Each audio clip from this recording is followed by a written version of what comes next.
Hello, my name is Jack Shannon, and I'm presenting COG, my senior design project. As it is now, the touring industry is in desperate need of an update. If we take the Smithsonian Museums in Washington, D.C. as a sample, we can see very little growth in museum attendance in the last few years. I believe this is due to stale and outdated touring methods. In many places, you have people who serve as tour guides. In this case, the people are very knowledgeable, and you can ask questions and learn more about what you're interested in, but you're stuck in a group setting where you have to follow the whole group and do whatever they want to do as well. The other generally available option is MP3 player audio tours, which are much more self-guided and you can go at your own pace, but the information is very static, and you can't expand on your knowledge of past the audio. In addition, the whole approach is very dated and just not that interesting. But it doesn't have to be this way. My solution is COG. COG utilizes the heads-up display of Google Glass to provide information directly over your view. You can stroll through a museum, snap a picture, and instantly get information pertaining to what you're looking at. After the user takes a picture of the painting, it is sent off to the COG server for further processing. All network communication is handled by RESTlet, a Java framework for creating REST APIs. On the COG server, the user's image is compared to a database of pre-gathered images with information tagged to the images that describes what you're looking at. The server iteratively compares these images until it finds a match, and then it can return to you the piece you're looking at.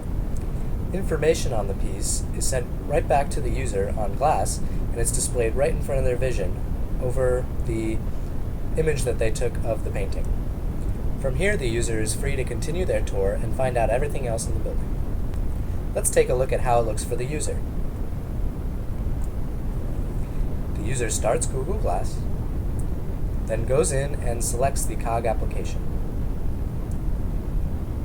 They select taking a picture, and a live view is presented to them where they can take a picture of the painting they are looking at. Once the picture is sent to the server, it quickly replies with information on the painting, directly overlaid on the user's image.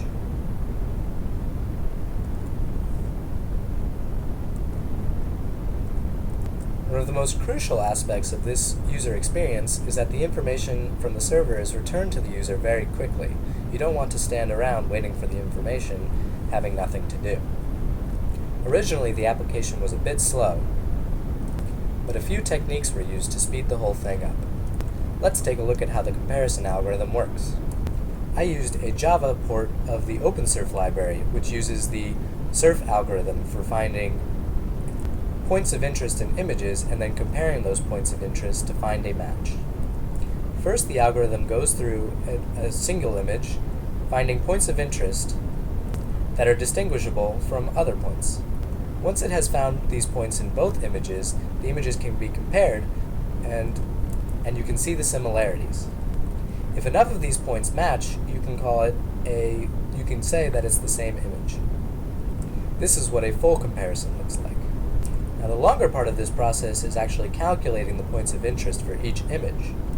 But calculating these points of interest can be done before the comparison. To make my match finding faster, I calculate all of the points of interest of the images in my database on boot of the server. When a user requests a match, all that needs to be done is the actual comparison, and not this interest point calculation. Some paintings simply have too many points of interest, and this slows down the comparison greatly for the algorithm. Reducing the points found would greatly increase the speed. COG does this by doing an initial comparison with thumbnails of the image. The thumbnails have much fewer points of interest and can be compared very quickly.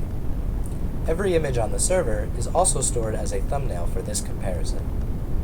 The user's image is compared to every thumbnail on the server, and the list of possible matches is reduced.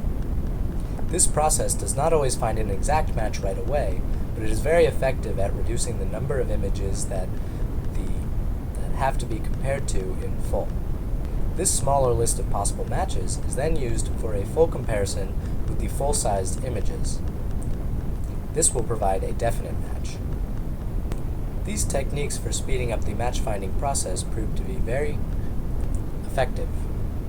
Pre-calculating the points of interest is shown to reduce the time to find a match by a good amount. The pre-comparison with thumbnails in some cases speeds up the process only a little bit, but in others, it dramatically reduces the time to find that match. In some cases, it only takes about 20 milliseconds to find a match. In the case of Guernica, the list of possible matches wasn't able to be reduced, and therefore it took about the same amount of time. Making the image matching quick was crucial to improving the user experience. In conclusion, Cog provides an updated and exciting touring experience. The technology can be expanded to provide greater learning opportunities, as well as possibly a more social experience. With all these possibilities, Cog will revolutionize the touring industry.